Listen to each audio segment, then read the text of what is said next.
Dengue.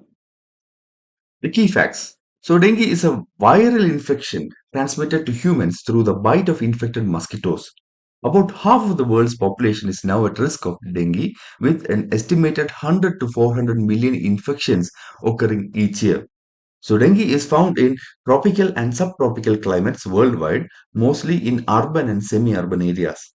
While many dengue fever infections are asymptomatic or produce only mild illness, the virus can occasionally cause more severe cases and even death.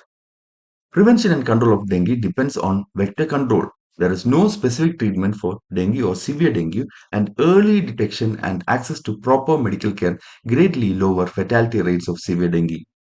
Overview. So, dengue or break-bone fever is a viral infection that spreads from mosquitoes to people. It is more common in tropical and subtropical climates. Most people who get dengue will not have symptoms, but for those who do, the most common symptoms are high fever, headache, body aches, nausea, and rash. Most will get better in 1 to 2 weeks. Some people develop severe dengue and need care in a hospital. In severe cases, dengue can be fatal. You can lower your risk of dengue by avoiding mosquito bites, especially during the day. Dengue is treated with pain medicine as there is no specific treatment currently. Symptoms. Most people with dengue have mild or no symptoms and will get better in 1 to 2 weeks. Rarely, dengue can be severe and lead to death. If symptoms occur, they usually begin 4 to 10 days after infection and last for 2 to 7 days. Symptoms may include high fever, that is 40 degrees centigrade or 104 Fahrenheit, severe headache, pain behind the eyes, muscle and joint pains, nausea, vomiting, swollen glands, and rash. Individuals who are infected for the second time are at a greater risk of severe dengue. Severe dengue symptoms often come after the fever has gone away. Severe abdominal pain, persistent vomiting, rapid breathing, bleeding gums or nose, fatigue, restlessness, blood in vomit or stool, being very thirsty, pale and cold skin, feeling weak. People with these symptoms should get care right away. After recovery, people who had had dengue may feel tired for several weeks. Diagnostics and treatment. There is no specific treatment for dengue. The focus is on treating pain symptoms. Most cases of dengue fever can be treated at home with pain medicine. Acetaminophen or paracetamol is often used to control the pain. Non-steroidal anti-inflammatory drugs like ibuprofen and aspirin are avoided as they can increase the risk of bleeding. For people with severe dengue, hospitalization is often needed. Coming to the global burden, the incidence of dengue has grown dramatically around the world in recent decades, with cases reported to WHO increasing. So the cases have been increasing. Yes, up to 5.2 million in 2019. A vast majority of cases are asymptomatic or mild and self-managed, and hence the actual numbers of dengue cases are underreported. Many cases are also misdiagnosed as other febrile illnesses. The highest number of dengue cases was recorded in 2023, affecting over 80 countries in all regions of WHO. Since the beginning of 2023, ongoing transmission combined with an unexpected spike in dengue cases resulted in a historic high of over 6.5 million cases and more than 7,300 dengue-related deaths reported. Several factors are associated with the increasing risk of spread of the dengue epidemic. The changing distribution of the vectors, chiefly Aedes aegypti and its Albopictus mosquitoes, especially in previously dengue-named countries. The consequence of El Nino phenomena in 2023 and climate change leading to increased temperatures and high rainfall and humidity, fragile health systems in the midst of the COVID-19 pandemic, and political and financial instabilities in countries facing complex humanitarian crisis and high population movements. One modeling estimates indicates 390 million dengue virus infections per year, of which 96 million manifest clinically.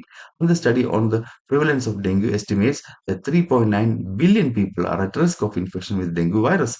The disease is now endemic in more than 100 countries in the WHO regions of Africa, the Americas, the Eastern Mediterranean, Southeast Asia, and Western Pacific.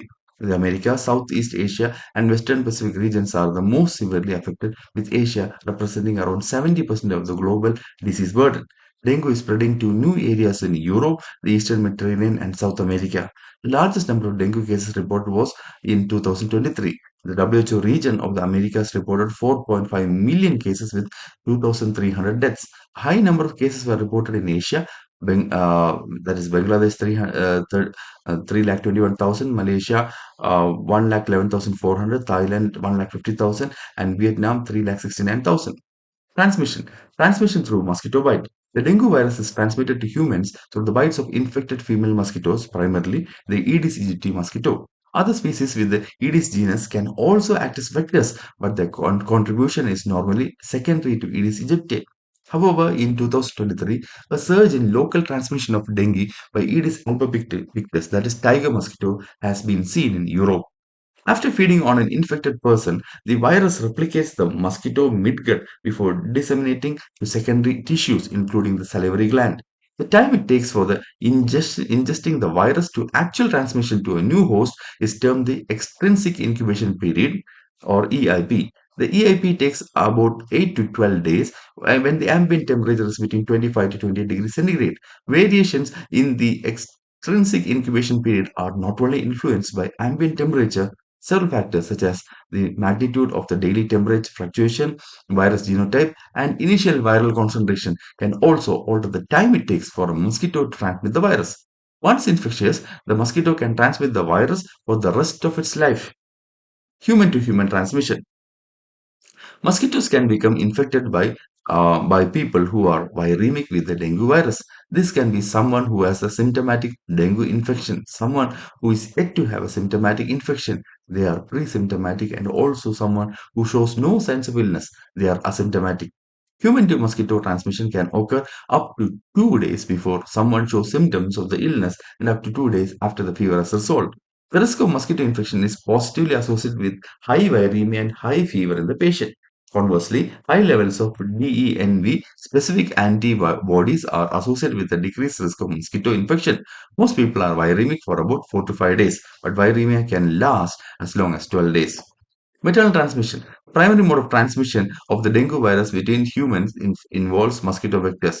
There is evidence, however, of the possibility of maternal transmission from a pregnant mother to her baby. At the same time, vertical transmission rates appear low, with the risk of vertical transmission seemingly linked to the timing of the dengue infection during the pregnancy. When a mother doesn't have a dengue infection when she is pregnant, babies may suffer from preterm birth, low birth weight, and fetal distress. Other transmission modes. Rare cases of transmission via blood products, organ donation, and transfusion have been recorded. Similarly, trans-ovarian transmission of the virus within mosquitoes has also been recorded. Risk factors. Previous infection with DNV increases the risk of an individual developing severe dengue. Urbanization, especially unplanned, is associated with dengue transmission through multiple social and environmental factors: population density, human mobility, access to reliable water sources, water storage practice, etc.